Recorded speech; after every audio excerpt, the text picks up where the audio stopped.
அதே தான் சேம். நீங்கள் ஹீரோயின், ஆனால் இன்னொரு ஹீரோயினுக்கு அம்மா. இப்படி சொல்லி இது ஒரு காம்ப்ளிகேட்டடான இது. அவங்க வந்து என்கிட்ட கதை கேட்கும்போது ஜூம் காலில் கேட்குறாங்க.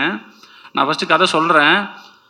அவங்களோட எண்ணம் என்னென்னா, தமிழ் சினிமாவில் ரீஎன்ட்ரி வேணும் சார். இப்போ அவங்க எவ்வளோ எமோஷன் பேசுனாங்களோ அதை அப்படியே என்கிட்ட சொன்னாங்க. நான் ஒரு செகண்ட் கதையை சொல்லலாமா வேணாமான்னு யோசித்தேன். பட் சொல்லிடுவோம். சொல்லிவிட்டு அதுக்கப்புறம் என்ன சொல்கிறாங்கன்னு சொன்னோம். அவங்க சொல்லி முடித்தவொடனே அவங்க ஓகேன்ட்டாங்க. அவங்க ஒன்றே ஒன்று தான் கேட்டாங்க, சார் எனக்கு நான் எந்த லாங்குவேஜ் பண்ணாலும் தமிழில் ரீஎன்ட்ரி ஆகணும், எனக்கு தமிழில் பிரேக் கிடைக்கணும் சார், நான் அதுக்கு தான் இவ்வளோ பண்ணிக்கிட்டு இருக்கேன், உங்களை நம்பி நான் இறங்குறேன் சார் அப்படின்னு. ஹாப்பியாக பண்ணிங்க. அப்போ இது சக்ஸஸ் மீட்டு தான். ஸோ அவங்க ஹாப்பினா கண்டிப்பாக நானும் ரொம்ப ஹாப்பி. நான் இந்த படம் பண்ணது என்னுடைய வெற்றி பை ப்ராடக்டாக தான் பார்க்குறேன்.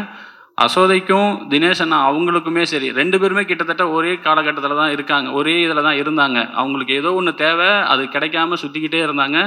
அது இந்த படத்து மூலிமா கிடச்சிருக்குன்னு அவங்களுக்கு நம்பினாங்கன்னா நான் ரொம்ப ஹாப்பியாக இருப்பேன். நான் தான் அது ஃபஸ்ட் ஆளாக ஹாப்பியாக இருப்பேன். ரொம்ப தேங்க்ஸ் இந்த கேரக்டர் எனக்கு பண்ணி கொடுத்ததுக்கு உங்கள் 2 பேருக்குமே. ஹரிஷ் ப்ரோ, நான் இந்த கதை எழுதி முதல் ஹீரோவே அவர்கிட்ட தான் ஃபஸ்ட்டு சொன்னேன். ஒரே மீட்டிங் தான் பண்ணுறேன்னு சொல்லிட்டாரு. ரொம்ப தேங்க்ஸ் ப்ரோ, அன்பாக வந்ததுக்கு. சாப்பிடவும் அவர் பேசும்போது சொல்லுவார்னு நினைக்கிறேன். சாப்பிட விடாமல் அனுப்புனது, சாப்பிட விடாமல் வேலை வாங்கினது. ஸோ நிறைய கஷ்டப்படுத்தணும். கஷ்டம் வேணும்னே படத்தில் அது அங்கே தேவைப்பட்டுச்சு.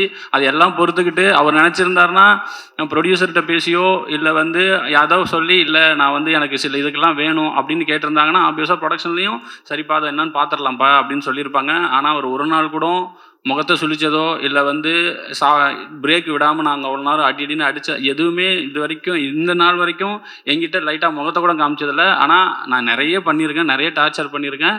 பட் எதுக்குமே இல்லாமல் அவர் இந்த கதையை நம்பி என்னையை நம்பி இது வரைக்கும் என் கூட ட்ராவல் பண்ணிட்டு இருக்காரு. நேற்று ப்ரொமோஷன்ஸ் வரைக்குமே அவர் வந்து என்னை அவ்வளோ பேக் பண்ணுறாரு, என்னை அவ்வளோ சப்போர்ட் பண்ணுறாரு. ரொம்ப தேங்க்ஸ் ப்ரோ.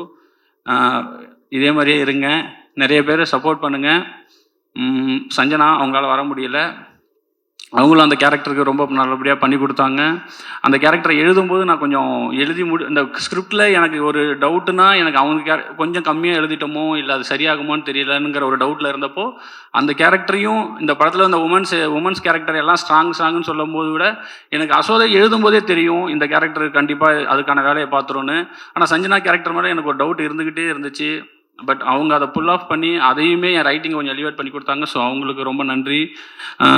ஜென்சனாக இருக்கட்டும், அவர் ஆர்ட் டைரக்டர், அவரும் ஒரு ஸோ இந்த கேரக்டர் வந்து எல்லாருமே என்னென்னா ஒரு கட்டத்துக்கு மேலே அவங்க எந்த டிஸ்டர்புமே பண்ணல. சரி இவர்கிட்ட ஏதோ ஒன்று கேட்குறாரு அதை கொடுத்துருவோன்னு சொல்லி வெயில்லையும் மழையிலையும் எனக்காக அவ்வளோ பண்ணி கொடுத்தாங்க. உங்கள் எல்லாருக்கும் ரொம்ப நன்றி. டெக்னீஷியன் டிகேபி இன்றைக்கி வரல, அவருக்கு வேறு ஷூட்டில் இருக்கார். அவர் அப்படி நான் இந்த கதை அவர் வந்து கரெக்டாக இந்த படம் ரொம்ப லவ் டுடே ரிலீஸ் ஆச்சு. அவருக்கு வந்து வேறு நிறைய கமிட்மெண்ட்ஸ் வந்துச்சு.